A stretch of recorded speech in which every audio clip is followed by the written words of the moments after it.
श्री रामचरितमानस कथा में, चतुर्थ दिन की कथा में श्री राम निषाद संवाद तथा निषाद लक्ष्मण संवाद। अयोध्या वासियों को संतप्त अवस्था में छोड़कर श्री रामचंद्र जी सीता सचिव सहित दो भाई श्रृंगबेरपुर पहुँचे जाई। उतरे राम देव सरि देखी कीन दंडवत रतुभिषेखी। सीता जी और मंत्री सहित दोनों भाई श्रृंगबेरपुर जा पहुंचे। वहां गंगा जी को देख करके श्री राम रथ से उतर पड़े और बड़े हर्ष के साथ उनको दंडवत प्रणाम किया। लखन सचिव सिय किए प्रणामा सबहि सहित सुख पायऊ रामा। गंग सकल मुद मंगल मोला सब सुख करनि हरनि सब फूला सूला। लक्ष्मण जी, सुमंत और सीता जी ने भी प्रणाम किया। सबके साथ श्री रामचंद्र जी ने सुख पाया। गंगा जी समस्त आनंद मंगलों की मूल हैं। वह सब सुखों को करने वाले और सब पीड़ाओं को हरने वाली हैं। श्री रामचंद्र जी ने गंगा की अनेक प्रकार की कथाएं मंत्री लक्ष्मण और सीता जी को उनकी महिमा को सहित सुनाई। इसके बाद सबने स्नान कर थकान मिटाई। श्री राम को सदचित आनंद रूप सच्चिदानंद है। इस भूतल पर सामान्य मनुष्यों से कार्य कर रहे हैं। यह सुधि गोह निषाद जब पाए मुदित लिए प्रिय बंधु बुलाए। लिए फल फूल भेंट भरी भारा मिलन चले वही हर्षु अपारा। श्री राम जी के आने का समाचार जैसे सुनकर निषाद राज गुह ने अपने परिजनों को बुला करके फल मूलाद को बहगियों से भर करके प्रसन्न मन से मिलने के लिए चल दिए। सखायाम स्वामिनम दृष्टिम हर्षातुरम समापतत। फलानि मधुपुष्पादिग्रे तम भक्ति संयुक्तता। रामस्याग्रे विनियक्षं दंडम मात प्रभात भुवि। गोमुक्ता तापम तम तोरणम राघवम परिश्वासदे। यह सुनते ही तुरंत अपने एकमात्र सखा स्वामी श्री रघुनाथ को देखने के लिए प्रसन्न चित्त से भक्ति पूर्वक फल शहद और पुष्पाद को लेकर वहां आए और वह भेंट की सामग्री राम के आगे रख करके निषाद राज ने श्री राम को दंडवत प्रणाम किया। समान पृथ्वी पर गिर पड़ा। तब श्री रघुनाथ जी ने उसे तुरंत ही उठाकर अपने गले से लगा लिया। अध्यात्म रामायण अयोध्या कांड का सर्ग 5 वर्ष और 63 से। निषाद राज को कहने लगा, हे प्रभु, अब आप मेरे श्रृंगबेरपुर में पधार कर मुझे कृतकृत्य कीजिए। श्री राम ने कहा, हे मित्र, मुझे पिताश्री ने 14 वर्ष वन में रहकर तपस्वियों की भांति रहने की आज्ञा दी है। श्री राम लक्ष्मण और सीता जी को देखकर सभी श्रृंगबेर के नर नारी आपस में चर्चा करते हैं कि वह माता पिता कैसे हैं जिन्होंने इनको वन में भेज दिया है। कोई कहते हैं, विधाता ने अच्छा किया, इनके दर्शन करके हमारे नेत्र सफल हो गए।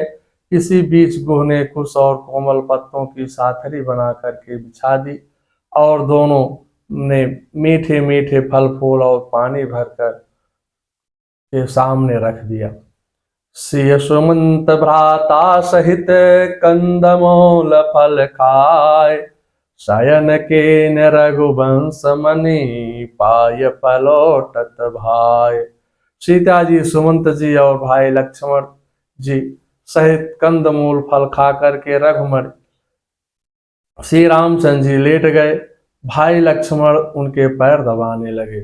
वाल्मीकि रामायण में तस्य भूमौ शयनास्यं पादो प्रक्षालयं लक्ष्मणा। सभायस्य ततो भावेस्तम तथो वृक्षम पाश्रिता। फिर पत्नी सहित श्री राम भूमि पर ही तृण की शैया बिछा करके सोए।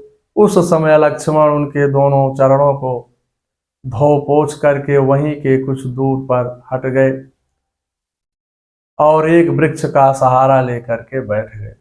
गुहे अपि सासु तेन सौमित्रम मनुभासयन् अनजाग्रतम ततो रामम प्रपत्तो धनुर्धरा। गो के सावधानी के साथ धनुष धारण करके सुमंत के साथ बैठकर सुमंत कुमार लक्ष्मण से बातचीत करता हुआ श्री राम की रक्षा के लिए रात भर जागते रहे। अयोध्या वाल्मीकि रामायण अयोध्या कांड का सर्ग 50-49। निषाद राजगो ने विश्वास पात्र पहरेदारों को बुलाकर स्थान स्थान पर नियुक्त कर दिया था। गोह लक्ष्मण के पास जाकर के पुलकित मन से कहने लगा, ऐसे महाराज दशरथ के भवन की देवता भी बराबरी नहीं कर सकते हैं। वहां मड़ियों के दीपक हैं। ऐसे महलों के सोने वाले श्री राम जी और श्री सीता जी आज जमीन के घास फूस की सथरी पर सो रहे हैं। जिस सीता जी के पिता विदेह राजा जनक हैं, ससुर चक्रवर्ती श्री दशरथ जी हैं, जिनकी देवता भी प्रशंसा करते हैं, और पति श्री रामचंद्र जी हैं, वह सीता आज पृथ्वी पर पत्तों के बिछौने पर सो रही है। तो साधारण लोगों की क्या तो बात है।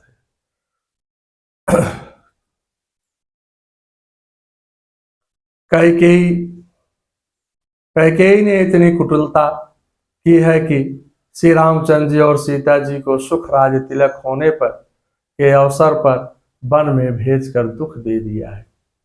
सीता जी और श्री राम को पृथ्वी के पत्तों के बिछौने पर सोया हुआ देख करके गो राज कहने लगा, सूर्यवंश रूपी वृक्ष के लिए कैकेयी कुल्हाड़ी होकर के सारे संसार को कष्ट में डाल दिया। लखन लाल गुह से कहने लगे, बोले लखन मधुर मृदुवानी ज्ञान विराग भगत रस सानी। काहुन को सुख दुख कर दाता निज कृत कर्म भोग सब भ्राता।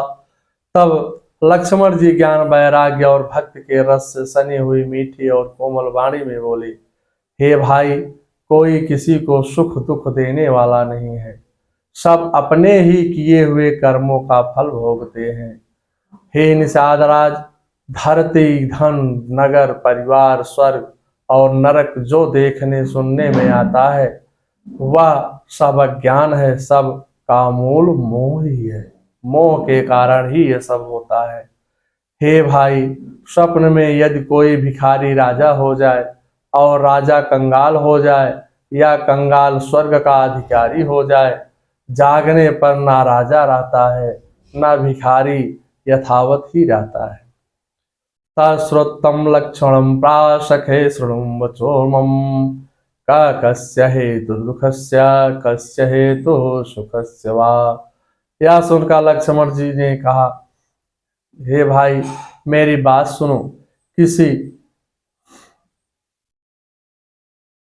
के दुख अथवा सुख का कारण दूसरा कौन है? अर्थात कोई भी नहीं है। स्वापूर्जायितम कर्मेव कारणम सुख दुखयो। मनुष्य का पूर्वकृत कर्म ही उसके सुख और दुख का कारण होता है। सुखस्य दुखस्य न कोऽपि दाता परो ददाति को बुद्धिरेषा। अहम करोमिति वृथा विभाना स्वकर्म सोत्ग्रथितो ही लोका। सुख और दुख को देने वाला और कोई नहीं है। कोई अन्य सुख दुख देता है, यह समझना कुबुद्धि है। मैं करता हूँ, यह वृथा अभिमान है, क्योंकि लोग अपने अपने कर्मों की डोर में बंधे हुए हैं। अध्यात्म रामायण अयोध्या कांड का सर्ग 6:4 से 6 तक। लक्ष्मण जी गुह से राज से कहने लगे, अस विचार नहीं कीजिए रोषो, काहूँ बादि न दे दोषु। मोहनिशा सब सो निहारा, अदेख सपन अनेक प्रकारा। ऐसा विचार कर क्रोध नहीं करना चाहिए और न किसी को व्यर्थ में दोष ही देना चाहिए। सब लोग मोह रूपी रात्रि में सोने वाले हैं और सोते हुए उन्हें अनेक प्रकार के स्वप्न दिखाई देते हैं।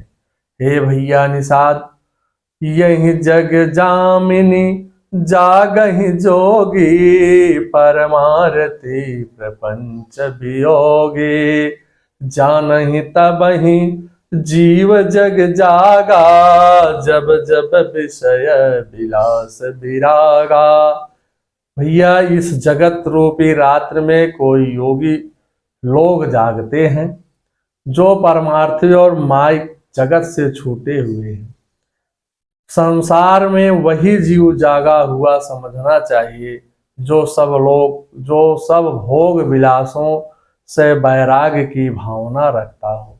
श्री राम परमार्थ स्वरूप परमार्थ परम ब्रह्म है। वह अभिज्ञत जानने में ना आने वाले, अलख स्थूल दृष्टि से दिखाई न देने वाले, अनादि आदि रहित, अनुपम उपमा रहित, विकारों से रहित और भेद शून्य है।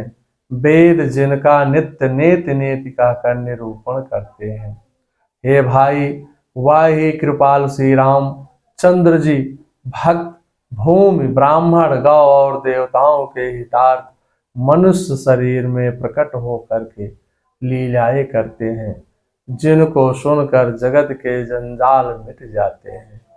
ओम जयंते मंगला काली भद्रकाली कपालनी, दुर्गा क्षमा शिवा धात्री स्वाहा स्वधा नमस्तुते।